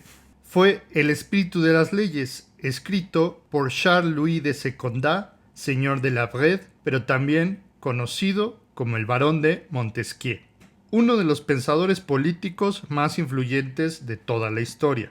A diferencia de los planteamientos escolásticos como el Tomás de Aquino, donde se consideraba deducir las leyes humanas a partir de las leyes divinas, y donde el tomismo pretendía encontrar la naturaleza de los gobiernos a partir de un orden orientado hacia Dios y desde Dios. En cambio, Montesquieu consideraba que las leyes son las relaciones necesarias que se derivan de la naturaleza de las cosas. No hay, pues, en Montesquieu una conexión entre una supuesta ley eterna o divina y las leyes de los hombres, sino acaso la aspiración humana a gobernarse a sí misma y por tanto sujeto a sus limitaciones y errores. Como sucedía con Hobbes, para Montesquieu las leyes surgen a partir de la guerra que da lugar a la desventaja y a lo injusto, es el terreno donde los seres humanos se obligan a reconocer precisamente lo opuesto. Lo justo y la justicia nacen al mismo tiempo que la ley, y la ley es la forma que tienen los hombres para suprimir la guerra. Las leyes son una respuesta al estado de violencia y surgen de una necesidad histórica. Las leyes se ajustan a la situación histórica e incluso geográfica de cada pueblo. Y como no hay dos pueblos iguales, tampoco tendría que haber dos leyes iguales. No hay una ley mejor que otra, sino las leyes serán mejores en la medida de que se ajusten a las condiciones de cada pueblo. Solo en esa medida se realizará efectivamente el espíritu de las leyes. Por lo tanto, las leyes no se pueden deducir de mandatos divinos, ni todos los pueblos tienen por qué tener las mismas leyes. No habría así un derecho natural, como opinaba Tomás de Aquino o incluso John Locke, y por tanto tampoco tendría que haber una forma de gobierno naturalmente mejor que otra, sino que cada forma de gobierno debe responder a la historia, clima, costumbres, religión e incluso el tamaño de cada estado. Así, Montesquieu presenta una clasificación entre las formas de gobierno. Primero, las formas de gobierno donde manda el pueblo o parte del pueblo, que llama repúblicas. Y luego la forma de gobierno donde solo manda una sola persona, que son las monarquías o dictaduras. Así, las repúblicas pueden ser de dos tipos: la república democrática o la república aristocrática. En la república democrática manda el pueblo soberano y delega su autoridad a los funcionarios para que gobiernen. En la democracia no hace falta que todos los ciudadanos sean parte del gobierno, pero sí que participen de la selección de los funcionarios. El pueblo es el soberano y sus leyes deben estar orientadas para obedecer su voluntad. Cada forma de gobierno posee un principio o valor propio que lo anima a actuar, y cuando el principio está presente hay concordia y armonía, y en breve hay un buen funcionamiento del gobierno.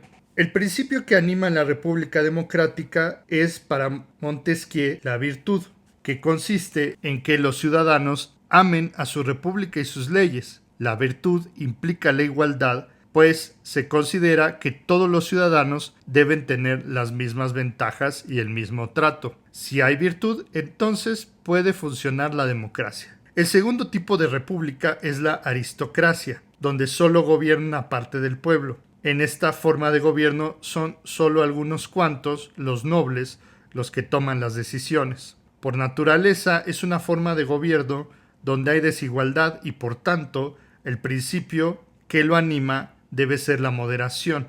Si los nobles son moderados, no abusarán de sus privilegios y respetarán al pueblo. A continuación, Montesquieu presenta las formas de gobierno donde manda una sola persona, comenzando con la monarquía. En la monarquía gobierna un soberano, pero limitado por leyes fijas y establecidas. El monarca debe estar limitado por poderes intermedios como la nobleza, la iglesia, los consejos y los parlamentos. Estos poderes sirven como mediadores entre el soberano y las leyes. El principio que anima a la monarquía es el honor. Es con base a códigos de honor que obra el monarca, los nobles y la iglesia. Si las partes obran de forma honorable, conservarán sus privilegios. Este honor es una suerte de virtud imperfecta, pues funciona bajo el signo de reconocimientos exteriores y no del obrar mismo, como sucede con la virtud de la república. Cada individuo realmente está velando por sus intereses particulares y no por el bien común, pero si están bien dispuestas las leyes, esto debería de beneficiar también al pueblo. No obstante, si el monarca no es controlado por ningún poder intermedio o se pierde el honor en su gobierno, la monarquía pasa a ser despotismo, la última forma de gobierno. En el despotismo también gobierna un solo hombre, pero sin leyes ni reglas y solo bajo su voluntad. El déspota gobierna según sus caprichos y su voluntad, no tiene ningún límite y es la forma de gobierno más inhumana y corrupta. El déspota, preocupado más por sus placeres, delega sus decisiones a un visir o primer ministro, pero puede arbitrariamente realizar cualquier decreto en cualquier momento. El principio que anima al despotismo es el miedo, que surge de la fuerza bruta para oprimir al pueblo. Se requiere que el pueblo carezca de virtud, honor y conocimientos, pues estos son peligrosos para el régimen. Como las otras formas de gobierno, si desaparece su principio rector, que en este caso es el miedo, se destruye a su gobierno. Por lo que Montesquieu enseña que sin miedo los déspotas no pueden gobernar. De todas estas formas de gobierno, Montesquieu considera a la democracia como la mejor y el despotismo como la peor. A su vez, mientras la aristocracia se parezca más a una democracia y la monarquía que tenga leyes justas que se obedezcan, entonces estas también pueden ser consideradas buenas formas de gobierno. El despotismo es la única forma de gobierno que estaría corrompida de raíz. Mientras cada forma de gobierno siga adecuadamente su principio, es decir, que la democracia siga la virtud, la aristocracia la moderación, la monarquía al honor y el despotismo al temor, y que además sus leyes se adecúen a su principio, estas formas de gobierno pueden sobrevivir y prosperar. Igualmente, Montesquieu advierte de lo contrario. Si no siguen los principios a los que deben ajustarse, los gobiernos están destinados a corromperse. Así lo dice Montesquieu. La corrupción de un gobierno comienza casi siempre por la corrupción de su principio. Para Montesquieu es fundamental que cada forma de gobierno siga su propio principio, pero si una nación aspira a la libertad, requiere además de otras características. Se necesita de una constitución equilibrada y la garantía y seguridad de los ciudadanos. Solamente así puede darse la libertad, definida como el derecho de hacer todo lo que las leyes permitan. Para lograr este objetivo, la Constitución debe garantizar la separación de poderes, que por aquel tiempo solo una nación admitía, Inglaterra. John Locke ya había propuesto esta separación de poderes entre el poder legislativo, que hoy son los congresos y parlamentos, encargado de promulgar leyes, el poder ejecutivo, que hoy lo constituye el presidente, su gabinete o el primer ministro, encargado de aplicar las leyes, y el poder federativo, que hoy en día se encargan las cancillerías o las secretarías de Relaciones Exteriores, encargado de los asuntos externos con otras naciones. Montesquieu, como Locke, reconoce el poder del legislativo, la potencia legislativa, hace leyes transitorias o definitivas y corrige y abraza las existentes, pero unifica las facultades del poder ejecutivo y federativo en uno solo.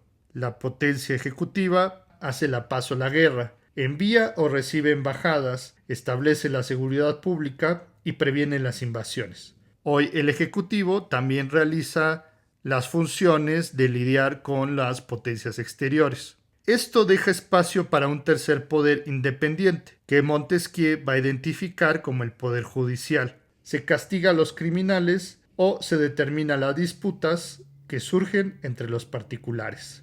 Hoy constituido por jueces, tribunales y el sistema judicial, es el encargado de interpretar las leyes y aplicar la justicia. Cada poder debe ejercer sus propias funciones y debe ser independiente del resto. Para Montesquieu solo puede haber libertad cuando se cumple esta condición. Si los poderes están correctamente separados y definidos, cada uno de ellos es controlado por los otros, limitándolos en su alcance y mitigando las ambiciones y posibles transgresiones de los magistrados de los distintos poderes. Este principio es llamado el de pesos y contrapesos, que los fundadores de la República Norteamericana llamaron checks and balances. Estos principios son pilares fundamentales de toda nación moderna, pues sin ellos no podría existir la libertad para los ciudadanos. Montesquieu no fue el único filósofo ilustrado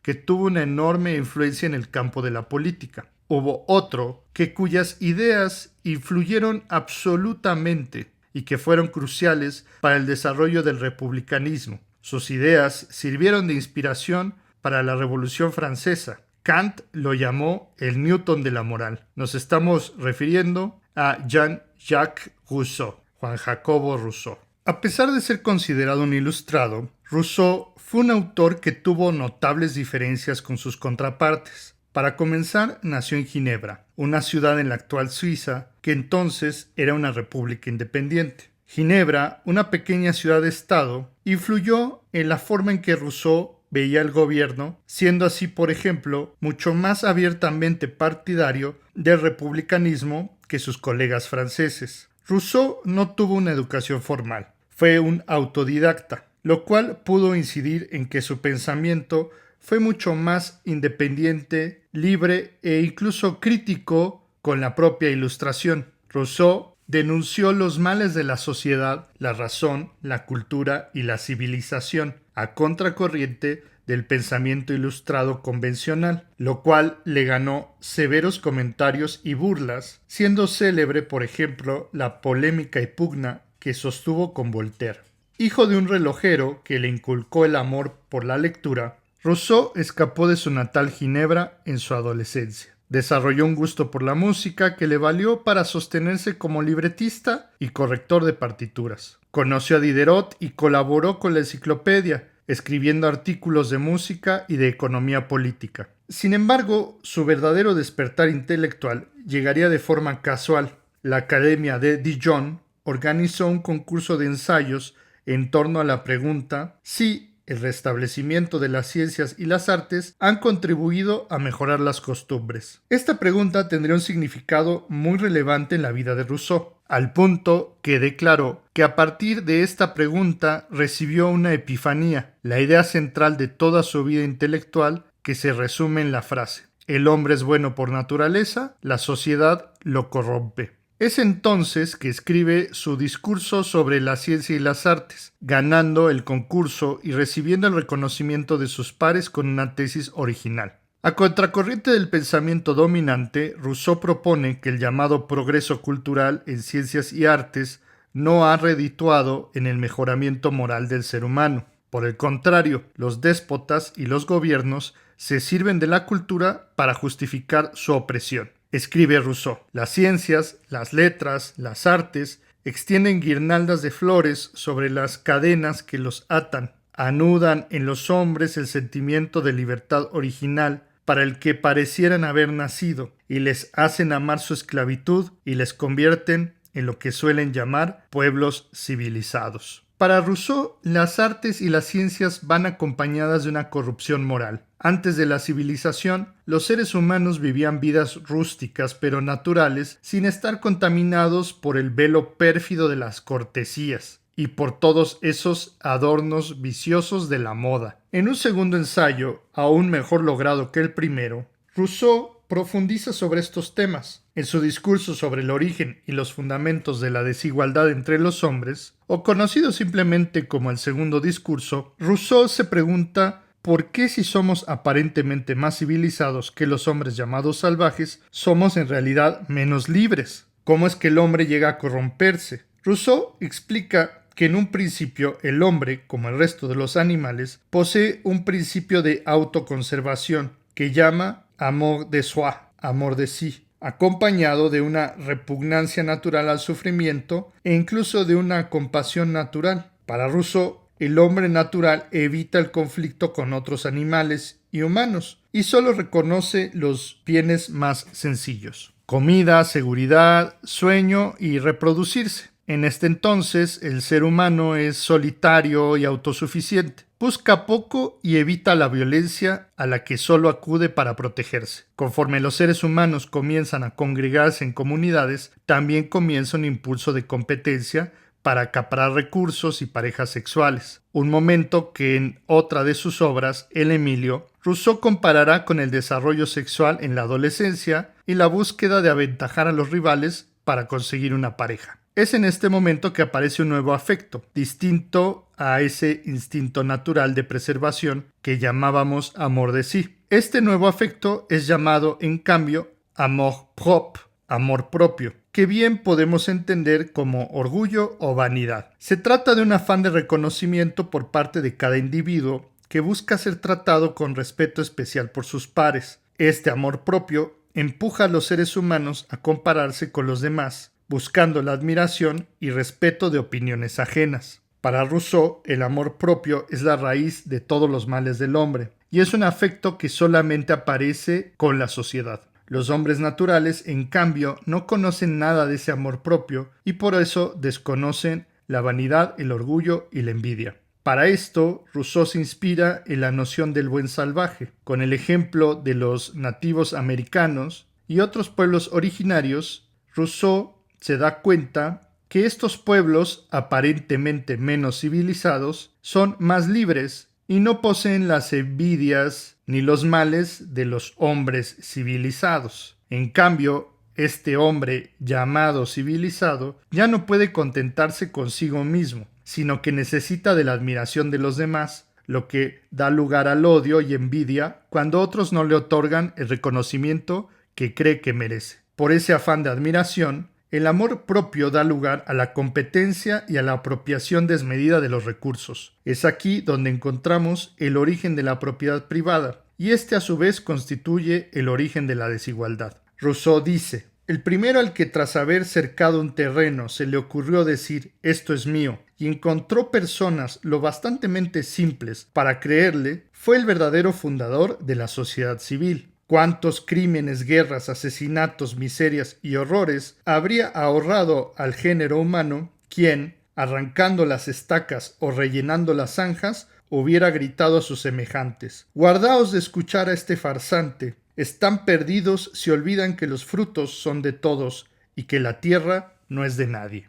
La propiedad privada no es para Rousseau ningún derecho natural, como pensaba Locke, sino el origen de todas las desigualdades. Conforme pasaron las generaciones, los seres humanos se acostumbraron a entender la desigualdad como un orden natural de las cosas, aunque los ancestrales hombres salvajes no supieran nada de esto. Con este nuevo orden social aparecieron instituciones y leyes que velaron por ese estado de cosas, a decir, mantener la desigualdad, protegiendo la propiedad privada de los privilegiados. Así es como el amor propio que surge de la lucha por la admiración entre los seres humanos da lugar a la propiedad privada, y esta a todas las desigualdades. La obra más famosa de Rousseau, El contrato social, comienza con la conocida sentencia: el hombre ha nacido libre y sin embargo por todas partes se encuentra encadenado. La preocupación de Rousseau a lo largo de su vida intelectual radicaba en cómo entender y amortizar esta paradoja, que el hombre nace libre, pero vemos por doquier hombres sometidos y esclavizados. Rousseau se une a la tradición de contractualistas, como sus antecesores ingleses Thomas Hobbes y John Locke. Recordemos que el contractualismo es la teoría política que propone que las obligaciones morales y políticas, así como la conformación de los gobiernos, surgen de un acuerdo o contrato entre los individuos. Pero hasta ahí llegan las coincidencias entre Rousseau y los autores ingleses, pues fueron más sus diferencias. Por ejemplo, el contraste entre Hobbes y Rousseau es particularmente notorio, pues para el inglés el hombre natural es violento y malvado. Decía Hobbes, el hombre es el lobo del hombre, mientras que para Rousseau el hombre es bueno por naturaleza.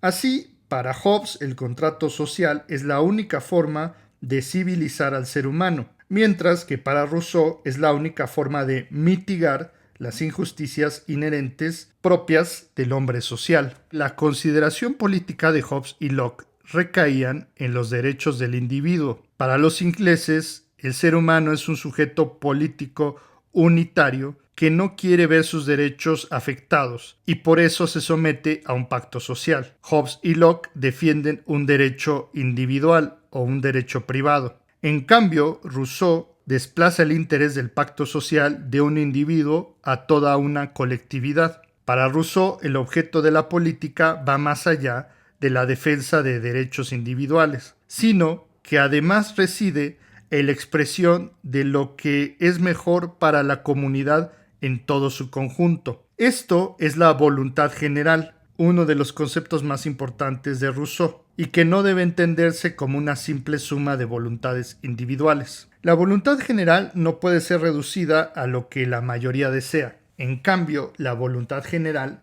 emerge cuando los ciudadanos se reúnen y deliberan sobre lo que es mejor para la sociedad en su conjunto, tomando en cuenta el bienestar de todos los ciudadanos. La voluntad general solamente puede alcanzarse mediante la deliberación, la negociación y el consenso de todos los individuos, que así participan activamente para la formación de la voluntad colectiva. Puede imaginarse que alcanzar consensos es muy difícil si hay demasiados ciudadanos, y es que Rousseau, como Montesquieu, consideraba que la forma de gobierno republicana solo era viable en estados con poblaciones más bien pequeñas. Rousseau abreva de su experiencia como ciudadano de Ginebra, una pequeña ciudad-estado donde se permitía la discusión y el sufragio de los temas públicos por parte de todos los ciudadanos. Rousseau era así un partidario de la democracia directa, donde todos los ciudadanos se congregan en asambleas para discutir los temas políticos, a diferencia de la democracia representativa, que es más común en nuestros días, donde los ciudadanos eligen representantes para que actúen en su nombre para la toma de decisiones. Para Rousseau, la democracia representativa no es una verdadera democracia, y así lo dice en el contrato social. La soberanía no puede ser representada ni enajenada. Consiste esencialmente en la voluntad general, y la voluntad general no se representa.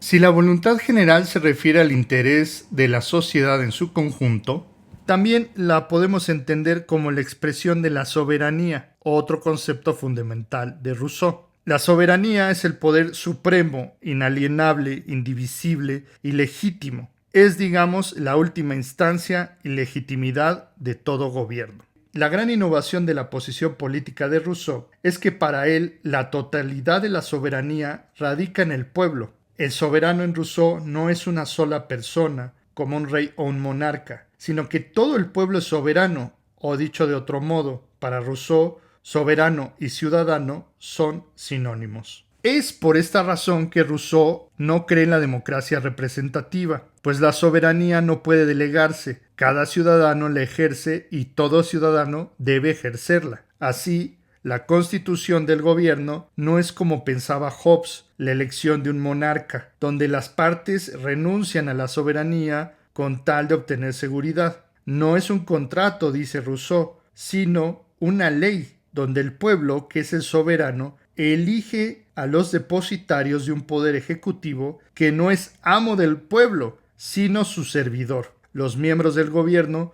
no tienen más autoridad que la concedida por el pueblo, y por eso les pueden nombrar o destituir cuando les parezca. A estos servidores públicos no les corresponde mandar, sino obedecer. Su función es velar por el interés del pueblo y cumplir la voluntad general. Para Rousseau, el gobierno compete al poder ejecutivo, que ejecuta los mandatos del soberano. El poder ejecutivo se constituye a partir de simples administradores o empleados, servidores públicos. No hay un pacto por el cual la soberanía se transmita al gobierno, como en Hobbes, sino que el pueblo conserva siempre la soberanía. Así, por ejemplo, en Rousseau está más que justificado que el pueblo se rebele, y con ello la deposición del gobierno. Algo que, sobra decir, será una indudable influencia para los revolucionarios franceses. Solo a través del ejercicio de la soberanía y de su expresión es que la voluntad general permite que el pueblo soberano sea libre y dejar esas cadenas que Rousseau veía por doquier. Para Rousseau, todos los hombres nacen libres e iguales, y por tanto las distinciones de clase como los de nobleza, así como la esclavitud, deben ser consideradas una aberración. La ley y la soberanía popular previene de los abusos de los poderosos, y si bien ya no es posible retornar a un idílico estado de naturaleza, es a través de las leyes que podemos amortiguar las injusticias de la vida en sociedad. Otra forma por la que se puede aspirar a una mejor sociedad es a través de la educación, y en este rubro Rousseau fue un auténtico pionero.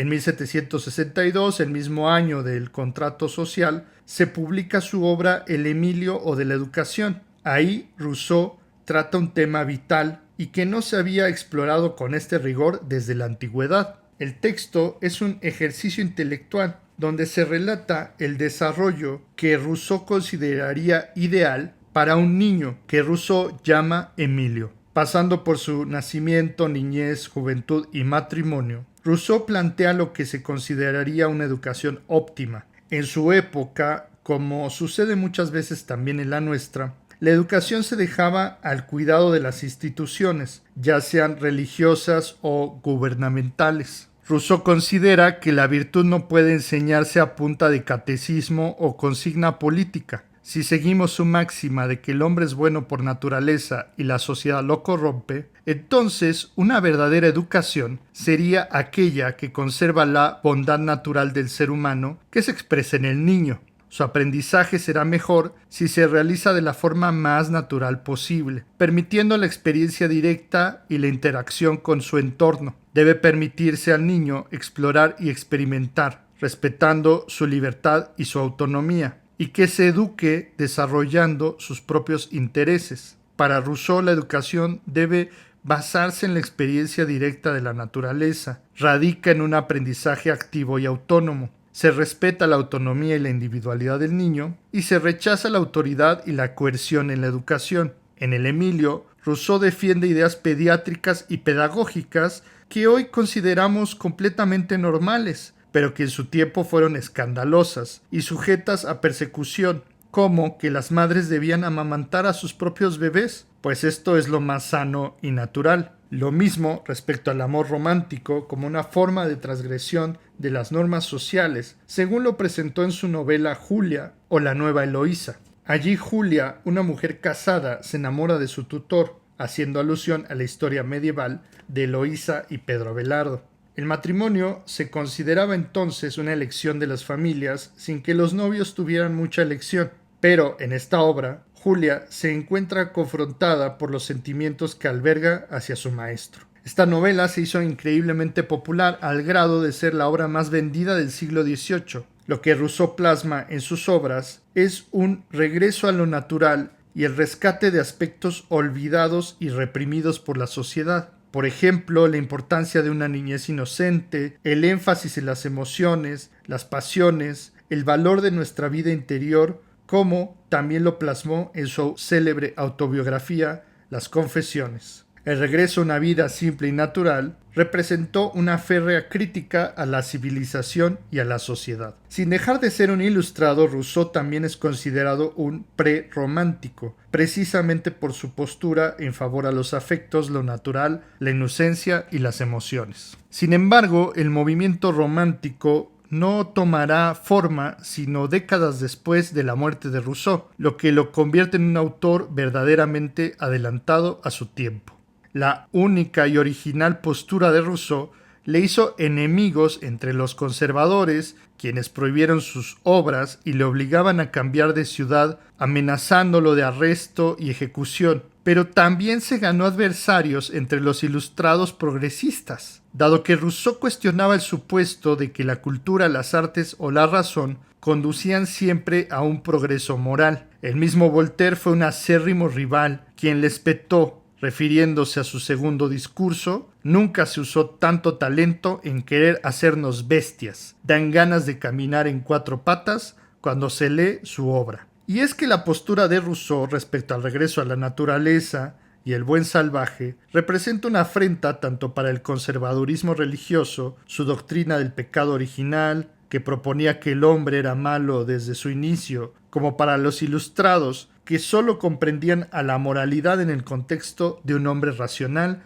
civilizado y ciudadano en pleno siglo de las luces. No obstante, a pesar de sus críticos, o quizás gracias a ellos, Rousseau se convirtió en un autor sumamente leído, popular e influyente, al punto que sería uno de los referentes más importantes de los revolucionarios franceses. Ninguno de los autores que hemos revisado llegó a presenciar la Revolución Francesa, que tiene su comienzo histórico el 14 de julio de 1789, con la toma de la Bastilla. Pero es justo decir que no hubiera habido revolución sin ellos. Hegel escribió: por donde pasan las ideas, 50 años después pasarán los cañones. El absolutismo monárquico de los Borbones, avalado por el derecho divino de los reyes y bendecido por la Iglesia Católica, irá mermándose conforme el gobierno eleve impuestos por un lado y la gente se arma de las ideas políticas y sociales por el otro. El resultado será el derrocamiento y ejecución del rey Luis XVI y su esposa María Antonieta, la abolición de la nobleza y el clero en Francia, la instauración de una república nacional inspirada en las ideas políticas de Montesquieu y Rousseau, y convirtiendo a Francia de un reino de súbditos a una república de ciudadanos, regidos bajo el único y verdadero soberano que es el pueblo y su expresión, la voluntad general. Es importante destacar la participación de la mujer en la Ilustración y su contribución a las ciencias, artes y a la política. Ya mencionábamos el trabajo de Madame de Châtelet en física y en matemática, pero no fue la única. Con ella podemos mencionar también a Olympe de Gouges, activista y política que luchó por la abolición de la esclavitud y redactora de la Declaración de los Derechos de la Mujer y la Ciudadana, así como a Madame de Condorcet, que junto con su marido fueron importantes defensores de la igualdad de género. En Inglaterra destaca Mary Wollstonecraft, que con su obra Vindicación de los Derechos de la Mujer es considerada una de las primeras feministas modernas. La influencia de la Ilustración rebasó los linderos europeos y llegó hasta tierras americanas. Tanto los movimientos de independencia como las constituciones y repúblicas liberales latinoamericanas tuvieron una enorme influencia de los ilustrados, y parece difícil pensar que hubiera habido movimientos independentistas sin las plumas de Rousseau o de Voltaire. Sin embargo, el camino del progreso nunca es lineal, y las esperanzas de armonía y paz se vieron cuestionadas cuando, una vez que los revolucionarios tomaron el poder, se desató la llamada época del terror. Muchos revolucionarios, como Maximilien de Robespierre o Georges Danton, murieron bajo el propio régimen que ellos instituyeron, pasando por la guillotina. Así, la revolución devora a sus propios hijos, se dijo. Estos revolucionarios, que reivindicaron tanto a Rousseau, llegaron a confirmar su pensamiento en carne viva. En pos del pueblo y del bien común, los revolucionarios se sirvieron de la teoría de la voluntad general para justificar los crímenes de Estado durante la época del terror. Si bien la razón puede liberarnos de la superstición, también puede traer gran devastación y muerte. Ya lo decía el pintor Francisco de Goya: el sueño de la razón produce monstruos. Y es que el pensamiento racional por sí mismo no garantiza la paz y la armonía. Hoy en día se sigue estudiando y discutiendo las luces y sombras, así como los alcances de la razón ilustrada. Por ejemplo, las repúblicas liberales no trajeron igualdad, libertad y fraternidad entre todos los sectores de la población. Extranjeros, mujeres, niños, todavía no formaban parte de la ciudadanía, y la esclavitud no se abolió de inmediato. Se dice que estas revoluciones liberales fueron realmente revoluciones burguesas, donde solamente se reconocía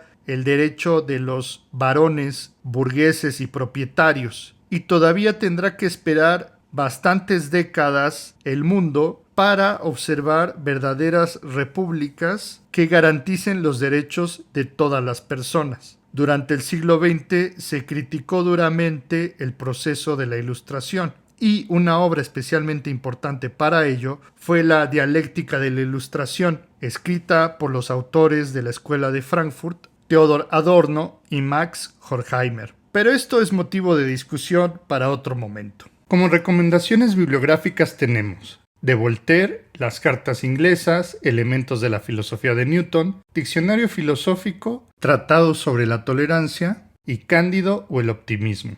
Puedes encontrar la enciclopedia de Diderot en línea en francés y en inglés. El enlace está en la descripción de este video. De Montesquieu, sus obras principales son Las cartas persas y El espíritu de las leyes. De Rousseau, El discurso sobre las ciencias y artes o El discurso para la Academia de Dijon. Discurso sobre el origen y los fundamentos de la desigualdad entre los hombres, El contrato social, El Emilio o la educación y Julia o la nueva Eloísa. Para entender una crítica a la Ilustración de Theodor Adorno y Max Horkheimer, Dialéctica de la Ilustración, puedes consultar las lecciones sobre historia de la filosofía de Hegel sobre este tema y la obra de Kant, ¿Qué es la Ilustración? Desde el Renacimiento hasta la Ilustración, desde Copérnico hasta Newton, de Descartes a Hume y de Maquiavelo a Rousseau. Hemos explorado los momentos y los autores más importantes de la filosofía moderna temprana, pero aquí no termina nuestro viaje. En la siguiente temporada vamos a explorar la filosofía de uno de los pensadores más importantes de todos los tiempos, Immanuel Kant, así como el seguimiento que hicieron otros autores de su obra, particularmente los idealistas alemanes Fichte y Schelling.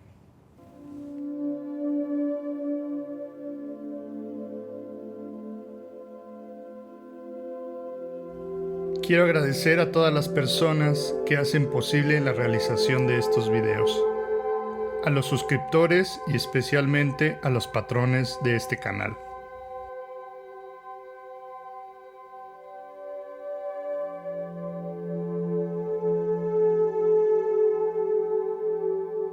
Si te gustó este video, por favor apoya el canal, dale like, comparte y suscríbete. Nos vemos en la siguiente entrega. Hasta pronto.